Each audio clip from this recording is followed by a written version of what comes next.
Did you guys know that there's acid in your sweat? And it's actually a good thing. Come on, I'll show you all about it.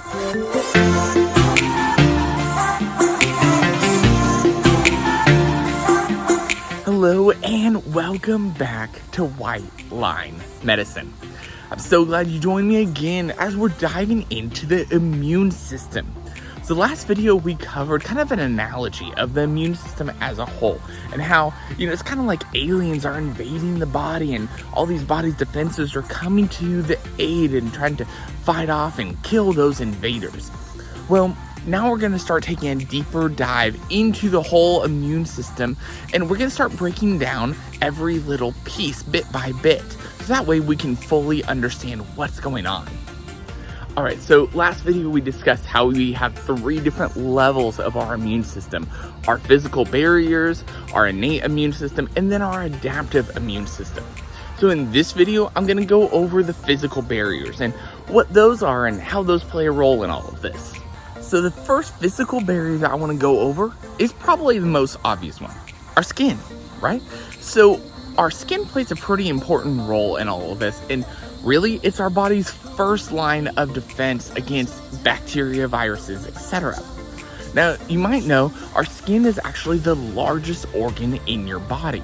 It covers our whole body, right?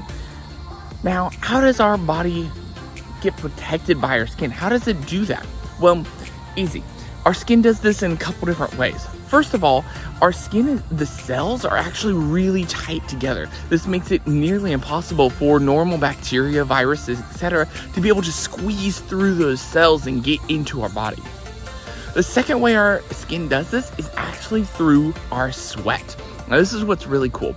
Our sweat is actually acidic, so it contains an acid. And when it does that, it actually has that special acid that's designed to kill and ward off different bacteria and viruses and stuff. It's crazy. Who knew that sweat had an actual purpose other than just making you smell bad? Okay, next up is our mucous membranes. We have these all over, like our nose and our mouth, even our eyes, our lungs, and in our genitals. We also see this inside of our body too, in our GI tract and all through our urogenital system. So not only are these mucous membranes protecting the outside of our body, but they're also protecting the inside of our body too. It's really cool.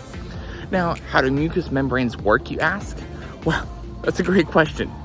So our mucous membranes do this 3 different ways. First way is that it prevents colonization.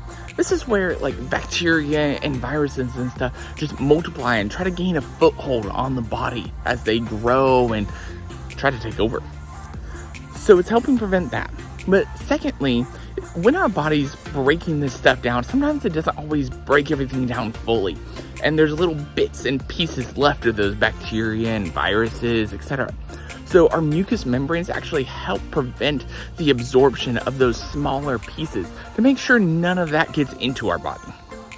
And lastly, by doing all of these things, it's helping prevent any further immune response that could potentially be harmful.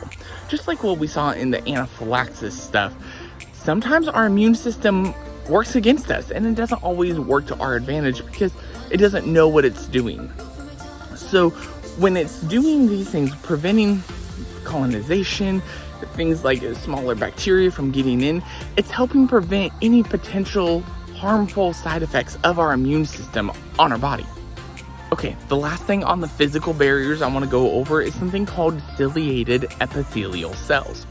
These are found all throughout our GI system and through our lungs. So what are these? Well, they're basically little epithelial cells that have these little finger or hair-like follicles all over them. And these cilia or cilia work together in conjunction to not only trap foreign particles or bacteria, viruses, etc., but then they work together once they have that trapped and they kind of move it along from one to the next like a conveyor belt all the way out of either your GI tract or your lungs. And then we see the end result of this very prominently in things like a cough or a sneeze, where your body is finally expulsing whatever it doesn't like. So there are other things that play a role within our physical defenses of our immune system things like bodily fluids, honestly. They might sound gross, but they play a big role. This includes things like saliva that helps prevent bacterial growth and so forth, or other things like tears that actually help expel things out of our eyes. Even things like urination help expel items or unwanted things from our body. So these all play a key role in our physical defenses of our immune system, and without it, we'd be left stranded. Alright, so that's it for the physical barriers, but remember, we still got to cover the innate barriers and the adaptive immunity that's coming up. So make sure you hit that like and subscribe button right down below. And if there's anything you want to cover more in depth, make sure to leave a comment down below as well, and we'll be sure to get to it. As always, thank you so much for joining and learning with me here today at White Line Medicine.